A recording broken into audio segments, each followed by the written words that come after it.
देखिए, मैंने देखा कि काफ़ी लोग ऐसे हैं जो कि बार-बार उस ब्रह्मचर्य के टूटने के स्तर से ऊपर नहीं उठ पा रहे हैं। और मैंने देखा कि कुछ भाई ऐसे हैं जिन्होंने 1 साल तक ब्रह्मचर्य पालन किया, 500 दिन किए, ऐसा-ऐसा किया, लेकिन फिर से वो वापस आ गए हैं और उनकी ज़िंदगी में कुछ ख़ास इम्प्रूवमेंट नहीं हो पाया। तो मैं आपको कुछ ऐसा बताना चाहता हूँ कि ऐसा क्या करना होगा कि हम कब इस स्ट्रीक, दिन गिनन सबसे कब ऊपर उठ पाएंगे। तो मैं आपको बता दूं कि हमारे ऋषि बहुत समझदार थे, बहुत ही बड़े ज्ञानी थे वो।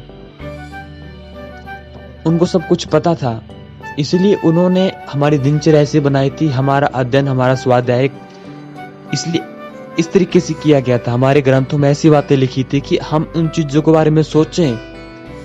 वो चीजें इतनी उच्च स्तर की थी कि जैसे हम उन चीजों के बारे में सोचना, चिंतन करना शुरू कर देंगे, सच कहता हूं आप इस सबसे ऊपर उठ जाएंगे। दिन गिनना स्ट्रीक, जिसको नो फैप में स्ट्रीक कहते हैं, कि कब ब्रह्मचर्य पालन हो पाएगा। अगर कुछ दिन हो भी रहा है तो आप मेडिटेशन नहीं कर पा रहे हो, मेडिटेशन में मन नहीं लग पा रहा है, यानी कि आप अगर ब्रह्मचर्य किस तरीके से पालन कर भी पा रहे हो तो आपके जीवन में उस तरह की खुशहाली, उस स्तर के बेनिफिट्स नहीं नजर आ रहे। तो अब क्या करना होगा? देखिए, हमारे ऋषियों ने शास्त्र लिखे, दर्शन लिखे, ताकि उसमें ऐसी बातें लिखी गई। तो मैं आपको ये बात लिख के दे सकता हूँ कि आप जब तक आपकी जिंदगी में मेडिटेशन, ध्यान, स्पिरिचुअलिटी, आध्यात्मिकता नहीं आएगी, तब तक आप ब्रह्मचर्य पालन को 100% कभी भी पालन नहीं कर सकते। इस बात को आप लिख लीजिए कहीं पर। तो आज से आप ऐसी बातों पर चिंतन करिए। देखिए, मैं कुछ आपको थोड़ा सा अपने शास्त्रों से, दर्शनों से थोड़ा सा आपका परिचय करवा देता हूँ। सांख्य दर्शन लिखा गया है महर्षि कपिल द्वारा, जो बहुत ही बड़े साइंटिस्ट, बहुत ही बड़े योगी, बहुत ही बड़े ऋषि, महर्षि, बहुत ही बड़े साधु संत, बहुत ही बड़े तत्वज्ञानी हुए। उन्होंने जो आज के इलेक्ट्रॉन, प्रोटॉन, न्यूट्रॉन की हम बात करते हैं, साइंस बात कर रही है, उस पर बहुत पहले लिख दिया था। तो उसमें मुख्य 25 तत्वों की बात की गई। मैं आपको अभी थोड़ा उससे बताता हूँ। उन्होंने जो हम इलेक्ट्रॉन, प्रोटॉन, न्यूट्रॉन की बात करते हैं, उसको सत्व, रजस, तमस के नाम से कहा जाता है हमारे दर्शनों में। सत्व, रजस, तमस। तो जब ये मिलते हैं तो प्रकृति बनती है। अब प्रकृति आप ऐसा मन समझना कि पेड़ पौधे, ये सब प्रकृति, जाने की कोई भी चीज, जैसे जब इलेक्ट्रॉन, प्रोटॉन, न्यूट्रॉन मिलेंगे तो हर चीज इलेक्ट्रॉन, प्रोटॉन, न्यूट्रॉन से बनी है ना। कोई ईंट का टुकड़ा, या हमारी छोटी की सेल, कुछ भी लो, इस चीज को तो आप समझ पा रहे होगे। ऐसे ही जो पूरी सृष्टि उस एटम से ही बनी है, जिसको सत्व, रजस, तमस कहते हैं। एक बात ये हुई। इसके अलावा एक तत्व है आत्मा, एक ऊर्जा है। ये देखो, इस बात को आप, आत्मा, परमात्मा को आप चाहे थोड़ा सा आपको मानने में कठिनाई होती होगी, लेकिन इस बात को तो आप मानते होगे ना कि एक ऊर्जा तो है हमारे शरीर के भीतर। जब वो निकल जाती है तो आदमी का शरीर डेड हो जाता है, यानी जिसको हम शव कहते हैं, वो मर जाता है। इस बात को तो हर इंसान मानता ही है ना। तो उसको हमारे शास्त्रों में आत्मा कह दिया गया। एक आत्मा है और एक इस सृष्टि में ऐसी ऊर्जा भी है जो इस सृष्टि के भीतर काम कर रही है। नहीं तो क्या था कि एक छोटा सा बीज इतना बड़ा पेड़ कैसे बन सकता था? तो उसको परमात्मा के नाम से कहा गया, जो परम आत्मा है, जो उस आत्मा से भी ऊपर है। तो इसके अलावा एक मन होता है।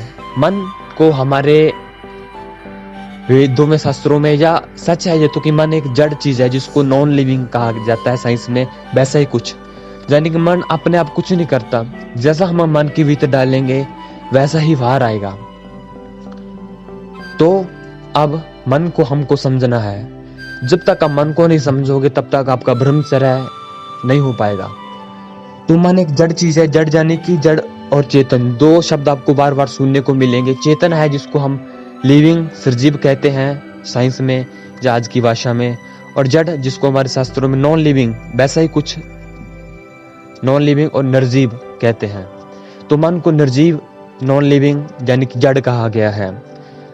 मन को कुछ वैसा समझिए, आपके पास छोटा सा एक पाइप का टुकड़ा है, उसके भीतर से जैसा पानी डालोगे आप वैसा ही नीचे से आएगा, है ना। अगर आपने लाल रंग का पानी बनाया और उसके भीतर डालोगे तो नीचे से लाल रंग का पानी ही आएगा। तो वैसा ही मन है, जैसे आप मन के भीतर डालते हो कुछ, वैसा ही चीजें बाहर आना शुरू होती है। इन चीजों को समझना होगा। आप देखो, आपने आपके मन के भीतर काम वासना के विचार डालना शुरू किए, तो देखो आपके भीतर तेजी से काम वासना उठेगी। मान लो ऐसा आप काम वासना के विचार सोचे जा रहे हो, आपके भीतर काम वासना बढ़ती जा रही है। तभी आपके घर के बाहर बड़ी तेज आवाज आई। आपने देखा कि कुछ बड़ा एक्सीडेंट हो गया है, एक ट्रक पलट गया है, कुछ लोग उसमें सीरियस रूप से घायल हो गए। आप दौड़कर बाहर गए, आपने देखा कि खून बह रहा है, लोग चिल्ला रहे हैं, इधर दौड़ रहे हैं। आपको रोना आ गया उस सीन को देखकर, आप भयभीत हो गए। अब एक बार रुकिए, देखिए, अरे ये क्या, कुछ देर पहले तो आपके मन के भीतर काम वासना के विचार उठ रहे थे, आप जिन इंद्रियों के प्रति आकर्षित हो रहे थे, अब ऐसा क्या हो गया? कुछ समझाया? उस वक्त जब आपके भीतर काम वासना उठ रही थी, उस वक्त आप अपने आप को वैसे विचार दे रहे थे, तब आपके भीतर कुछ और जा रहा था। अब आपके भीतर कुछ और जा रहा है तो वैसा ही कुछ बाहर आ रहा है। तो अब मन की जड़ता को समझ गए हो गया आप।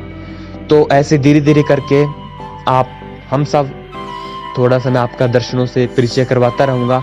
तो इस चीज को कहने का मकसद यही था, जब आप उच्च स्तर का सोचेंगे तो नीचे से कुंठित मानसिकता अपने आप दूर चली